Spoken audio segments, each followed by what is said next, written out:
Bom, nós vamos dar continuidade à nossa aula, à nossa matéria, liderança cristã.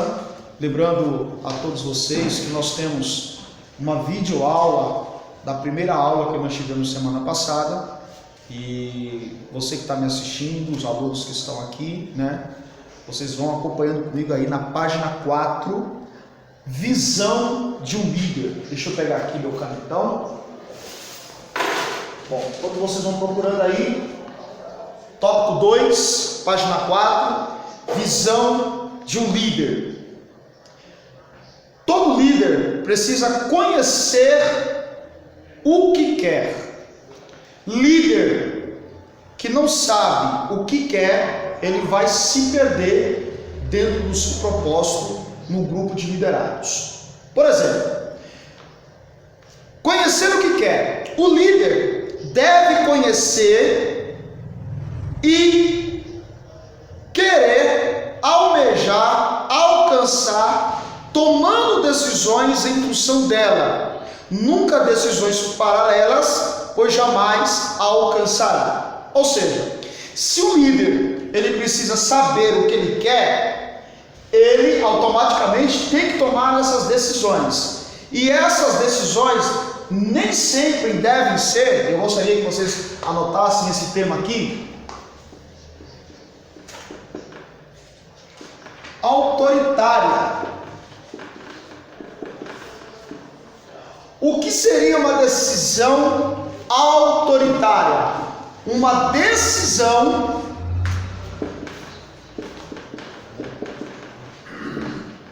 isolada do líder. Olha só, se o líder ele precisa saber o que ele quer, automaticamente ele tem que tomar algumas decisões, fazer algumas ações. E essas decisões, elas não podem ser paralelas e elas não podem ser autoritárias. A gente precisa encontrar um meio termo.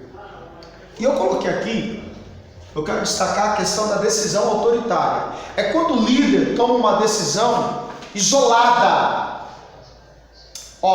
Ainda que um líder tenha a patente de poder tomar a sua decisão sem consultar o seu liderado, isso pode acontecer, o líder pode fazer isso, mas normalmente quando essas decisões autoritárias é tomada sem consultar um grupo, poderá ter aí um racha nesse grupo. E a partir de então, os liderados podem não mais respeitar essa liderança que tomou essa decisão sem consultar o grupo. Haja vista que ele tem essa patente, mas eu quero aqui abrir um parênteses. Essa decisão autoritária, ela só pode ser tomada em último caso, é quando o líder precisa agir de qualquer forma e de forma urgente. Caso contrário, é sempre bom o líder ouvir a opinião dos liderados, porque aí você transmite uma confiança. Segundo, todo líder precisa estipular metas, ou ele estipulará metas. O líder deve ser uma pessoa que tem uma meta a ser cumprida e deve ser estipulada entre seus liderados. Divisão de tarefas nesse caso é muito importante. Quem sabe seu alvo a ser atingido é grande demais para você sozinho. Estimule uma meta para que cada integrante de sua liderança cumpra uma parte e assim o seu alvo será atingido. Olha, isso aqui é muito importante. Todo líder, ele deve estipular metas. Coisa dura. Não sei se vocês, já presenciaram uma situação de seguir um líder onde esse líder não tem uma meta. É um líder sem meta. E aí está num grupo onde o líder não tem uma direção a tomar, coisa dura é. É muito difícil um grupo subsistir por muito tempo quando esse grupo olhar para o líder e não ver que o líder tem uma direção a seguir. Tem que ter um norte, tem que ter uma meta. E quando essa meta for estipulada, tem que saber dividir as tarefas.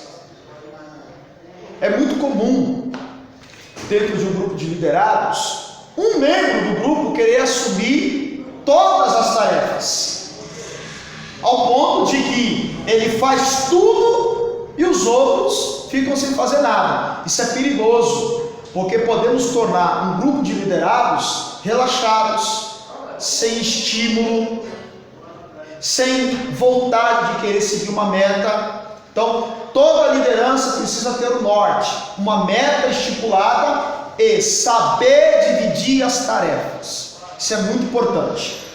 Terceiro, todo líder precisa ter, juntamente com todo o grupo, uma só visão. Podemos ter uma só visão, mas nunca uma só meta.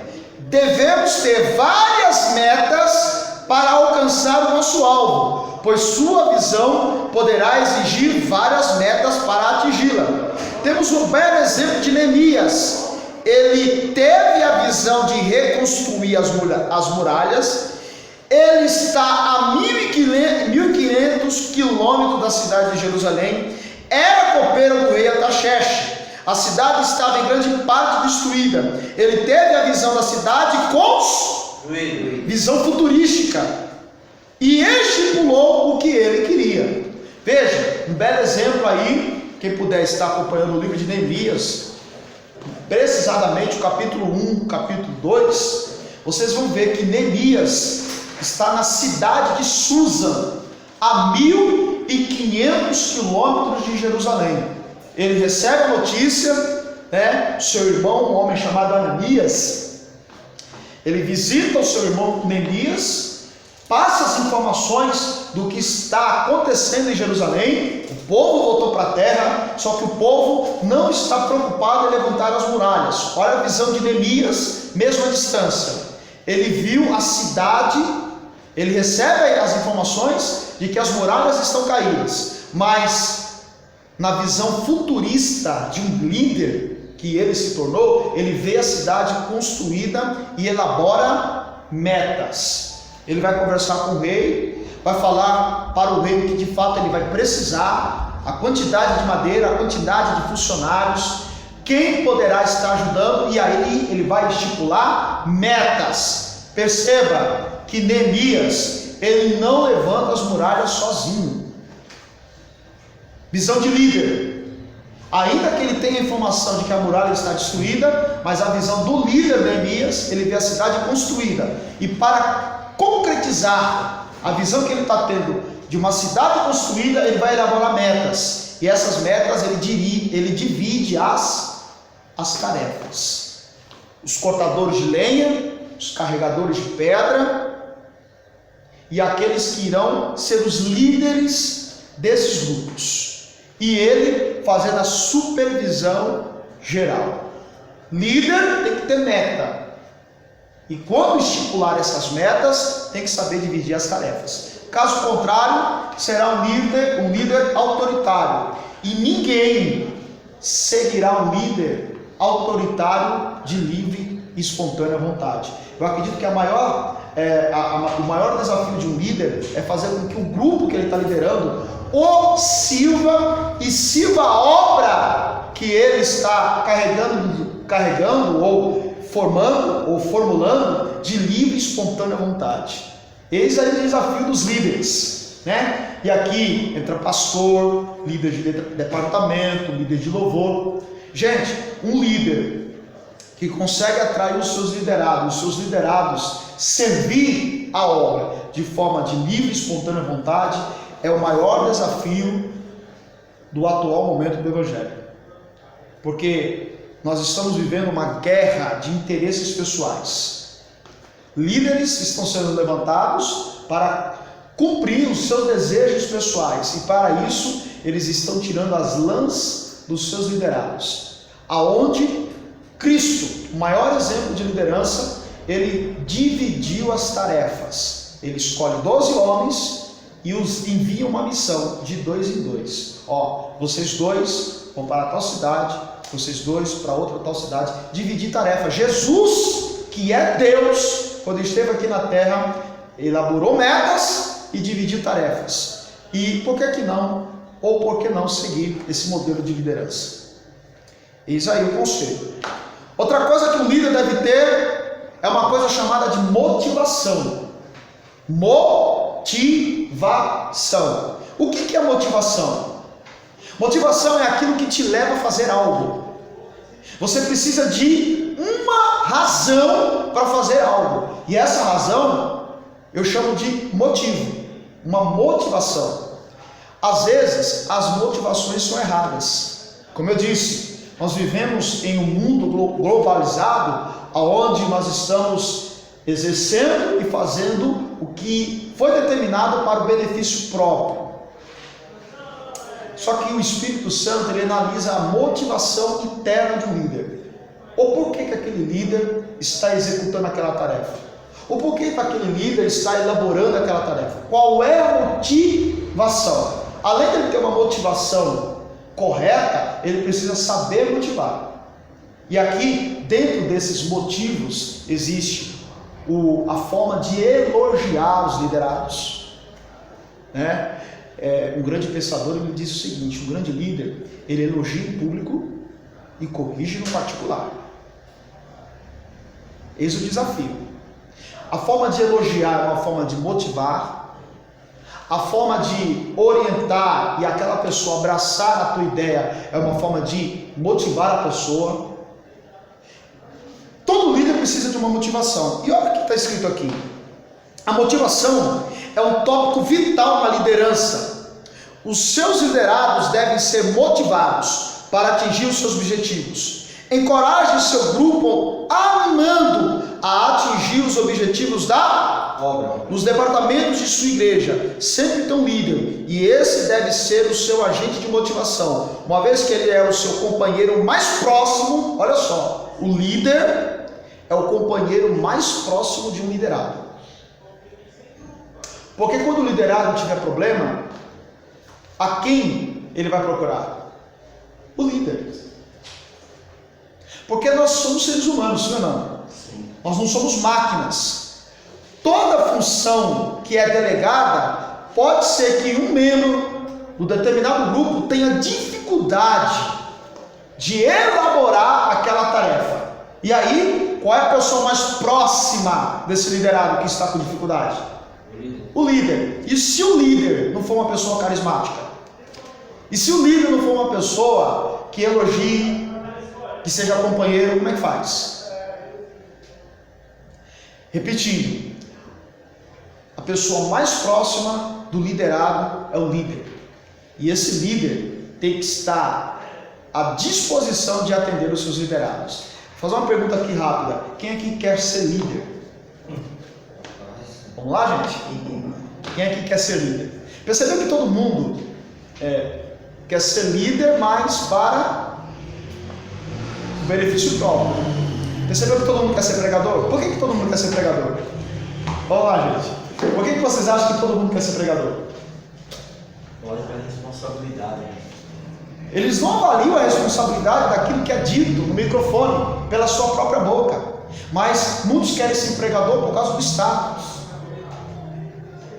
Porque é a figura que vai falar a maior parte do tempo no culto. É a figura em que a maior parte da atenção do povo estará nele. E isso, de certa forma, massageia o ego. Mas tem um porém: se a motivação for errada, tudo aquilo que aquele líder, que aquele pregador esteja falando no microfone cairá por terra. Porque o maior modelo de líder foi Cristo.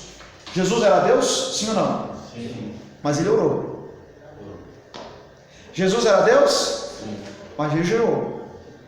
Jesus era Deus? Sim ou não? Sim. Mas passou pelo deserto. Como Deus, ele não precisava ler a Torá, mas ele lia. Como Jesus, como Deus, ele não precisava congregar, mas ele congregava na sinagoga. Ou seja, o maior modelo de liderança de Cristo, ele deu por intermédio do modelo. Ele foi modelo. Antes de Cristo ordenar, delegar ordens ao seu grupo de liderado, primeiro ele era o exemplo. o modelo. Quando ele demonstrava o modelo de liderança, aí ele executava a ordem. O maior modelo de humildade, o maior exemplo de humildade de Cristo foi quando ele lavou os pés dos discípulos. Primeiro, Jesus lavou os pés dos discípulos. Depois disse: façais uns pelos outros. Antes dele dar ordem, ele é o modelo. E essa é a figura ou o maior desafio de um líder. Eu quero dizer, antes dele falar, ele faz. Ele faz. Porque uma coisa é o líder delegar, outra coisa é quando os liderados veem o líder fazendo, e aí fica mais fácil. O líder nem sempre, quando ele é o modelo, ele às vezes não precisa nem delegar ordem. Os próprios liderados, ao ver o líder fazendo, fará de forma igual. Eis o desafio. Bom, virando a página aí, nós temos o tópico 3. Os cuidados que o líder deve tomar. Isso aqui é super interessante. O líder deve tomar algumas precauções quanto à sua pessoa. E aqui, olha só, gente. Eu vou elaborar e enumerar algumas precauções. Claro, aqui na apostila tem algumas. Mas quanto a pessoa física, o líder deve tomar cuidado para não se envolver. Vou até colocar aqui, O líder, quanto à pessoa física, deve tomar cuidado para não se envolver, até colocar aqui, não se envolver em escândalos.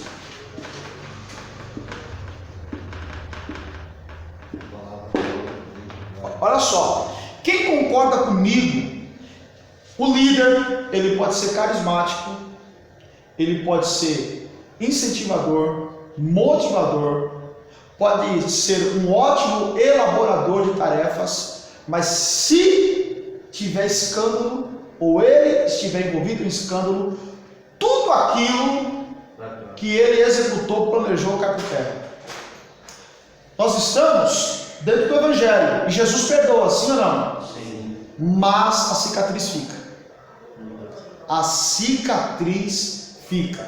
Olha só, o líder, ele pode perder a autoridade, ele pode perder a graça, pode perder a unção, pode perder a visão, pode perder a motivação. Só que o líder, a única coisa que ele não pode perder é o zelo pelo nome que ele carrega. Não pode se envolver em escândalos. Porque quem concorda comigo que uma pessoa pode fazer 99 coisas certas, mas aquele 1% ele perde toda a credibilidade. Ainda que ele esteja restaurado, que ele esteja transformado, que ele execute tudo aquilo que ele fazia de forma santa, não tem jeito, fica a cicatriz. Por isso que nós temos que zelar pelo nosso nome. E isso é uma grande verdade. Isso é uma grande verdade, que a gente, como está falando de obra, qualquer coisa, cara, pode te trazer um escândalo. Eu estava com uma dor de estômago e eu fui tomar uma água tônica. E a latinha é igual a lata da cerveja da Antártica. Irmão, sem mentira nenhuma, na hora que eu peguei a lata, que eu ia sair na rua, que eu ia tomar, na hora o Espírito Santo me acusou: cuidado com o que você está na mão. Uma mentira bem contada vale mais do que uma verdade. Uma verdade. Cara, na hora eu peguei aquela latinha, coloquei no bolso. Não que seja errado, tá? Não, saí, vim na igreja, eu fechei a porta e tomei aquele. Mas por quê? Se passa alguém e fala: eu vi o pastor tomando uma latinha de cerveja lá no bar, é mentira. E isso já aconteceu com um irmão que eu conheci. Ele estava tomando num bar, uma tubaína. A irmã passou, viu ele no bar tomando, não viu se era tubaína não, a cerveja, ela bateu a foto e mandou. E depois, para provar que era explicar. Ele foi expulso da igreja, irmão. Olha só, Expulso da igreja. eu tive um pastor que ele viveu uma situação semelhante. Toda quinta-feira, às 6 horas da manhã, ele estava fazendo campanha na igreja, e ele ficava na porta da igreja, esperando os irmãos, que antes do trabalho, tinha aquele propósito, toda quinta-feira, às 6 horas da manhã, na igreja. Tirar 1 hora de oração, toda quinta-feira. Ele disse que ele terminou uma determinada quinta-feira, ele terminou o trabalho, dispensou os irmãos foram para os trabalhos. De repente, na esquina tinha uma padaria, ele foi tomar um café da manhã. Ele tomou um café da manhã, comeu um lanche, na verdade ele foi comer um lanche, e naquele lanche ele pediu Guaraná. E ele colocou o Guaraná no copo. Quando ele tomou o Guaraná no copo, ia passando o irmão, viu aquela cena, chegou na igreja, no ministério, e anunciou que o pastor estava tomando cerveja. Você entendeu? Então, querendo ou não, gente, o líder, presta atenção, olha que coisa interessante. Se as pessoas soubessem quão grande é a responsabilidade de um obreiro, de um líder, de um pastor, de um pregador, essas pessoas teriam que ficar como membro o resto da vida. Porque a partir do momento que cai uma unção na cabeça do cidadão ou da cidadã, a partir do momento que há uma separação para ser obreiro, gente, não tem ex-diácono, não há ex-presbítero, não tem ex-pastor, ex-líder. A pessoa pode se afastar de Cristo, se afastar da igreja, mas a unção permanece com a pessoa, o chamado permanece com a pessoa. A pessoa pode estar desviada na rua, mas é um diácono, não tem ex. Então assim, a gente vê uma avidez das pessoas em querer estar em evidência por causa de uma unção. Gente, a unção caiu na cabeça, você não é mais a mesma pessoa. Esquece! É por isso que a preocupação tem que estar em você e nos outros que estão te As vendo. pessoas não veem isso, cara. É isso que me deixa inconformado. Exatamente. Porque ele não sabe que ele é um formador de opinião. Formador de opinião. E isso é muito grave. Com Porque certeza. conforme você fala com as pessoas e ela ouve aquilo, tem pessoas que têm raiva de outra, porque um líder contou algo da pessoa, mas ele nem sabe se a pessoa é aquilo. E ele passa a ter raiva da pessoa sem nunca nem Sem antes saber da pessoa. Porque ele o fala. cara contou algo determinado. Então isso é um grave perigo, grave. O que nós temos, a maior dificuldade que nós enfrentamos, seja dentro dessa questão, desse sentido, é que toda história tem 3 lados. Sempre, toda história. Tem o lado verdadeiro, o seu lado, e, aliás, a história conhecida por Deus, a história conhecida por terceiros e a história conhecida pela pessoa própria. De fato, isso é verdade. Mas aí que está escândalo. Quem concorda comigo que a maioria dos escândalos é promovido por descuidos? Verdade. E aí, eu ouvi uma história uma vez que lá no interior de Minas Gerais, numa cidade pequenininha, o co-pastor da igreja, ele queria ser o pastor titular, e aí, como ele não podia tirar o pastor titular, ele inventou uma calúnia, falou que o pastor estava em adultério, espalhou na igreja, espalhou na cidade, a notícia chegou na sede. Moral da história: a sede veio, tirou o pastor, isso lá numa cidade do interior de Minas, tirou o pastor e colocou quem? O co-pastor como o titular. Esse pastor, que foi vítima dessa calúnia, ele perdeu o ministério, perdeu a igreja, perdeu a família, a esposa se separou, os filhos se revoltaram contra ele por causa de uma calúnia. Pegou uma depressão, pegou uma doença do coração, alguma coisa do tipo, foi parar na UTI. Aí o que ficou na igreja pesou a consciência. Foi até o hospital, escolheu um horário de visita, entrou no leito do hospital, foi conversar com o pastor para pedir perdão. Isso foi no terceiro andar do hospital. O cidadão chegou, pediu perdão pela calúnia, por aquilo que falou. O pastor, quase fraco, né, sem poder falar, pediu para aquele que era o co-pastor dele abrir a janela. O cidadão foi lá e abriu a janela. Cidade do interior, né?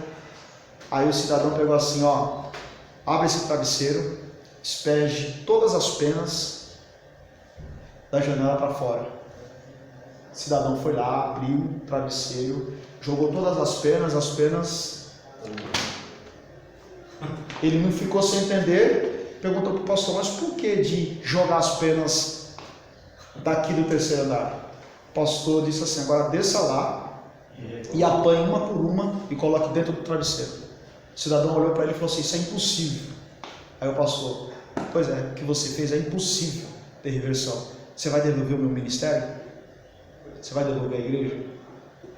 Existem os dois lados da moeda, né? Existe aquela fofoca que foi levantada e existe os fatos verdadeiros. Só que até explicar que A não é igual a B, o escândalo já foi. Não tem como corrigir, né? E aí queira Deus, né, que numa situação como essa Deus tenha piedade de quem adotou essa hipótese, porque Deus vai cobrar de quem divulgou. Quando a Bíblia diz assim, o próprio Cristo disse, ai daqueles que tramam pelas costas do seu irmão. Não, ai daqueles que provêm escândalo. Ai daqueles que veem escândalo. Jesus não está falando somente daquela pessoa que cometeu o escândalo. Jesus está se referindo a quem divulga o escândalo. Verdade. Que é pior ainda. É pior. Porque veja bem, quem caiu pode ser restaurado, pode ser levantado por Deus. Mas quem está levando o escândalo está promovendo uma discórdia dentro do Evangelho. E o nome de Cristo, nesse momento, é que está sendo falado. Não é o nome da pessoa. É a igreja.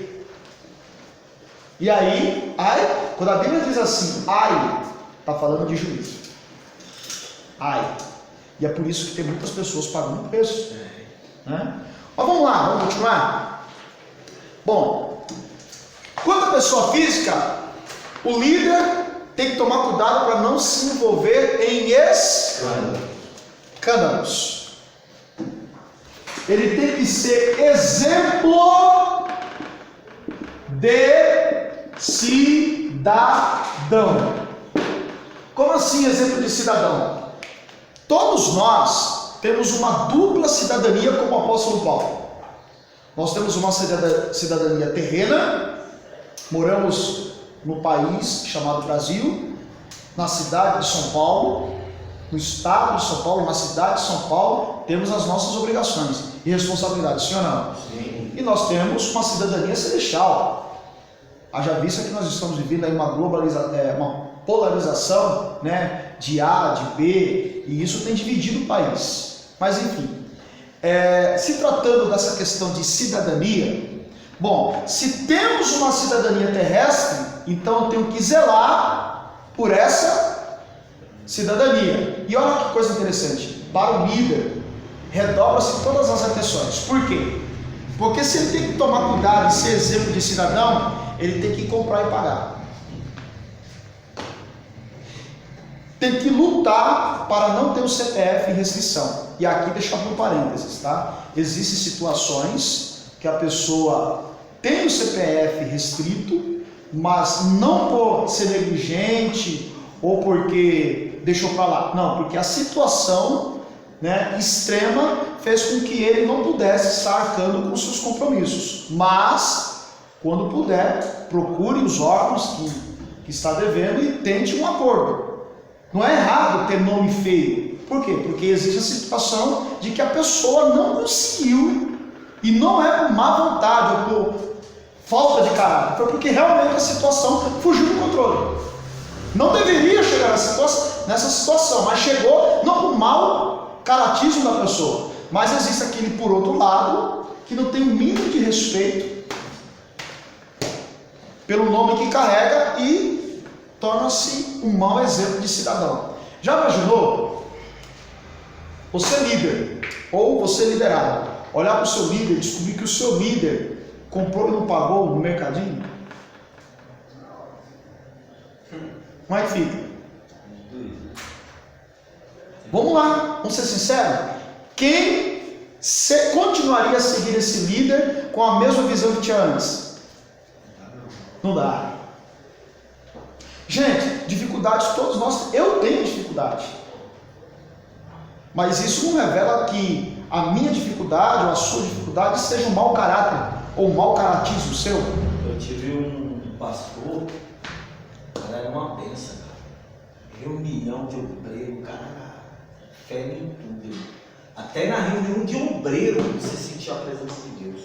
Cara, Deus usava tremendamente, mas não podia cair dinheiro na mão dele. Caía, aí calou, se chegasse qualquer dinheiro na mão dele, meu irmão, e aí era o fim.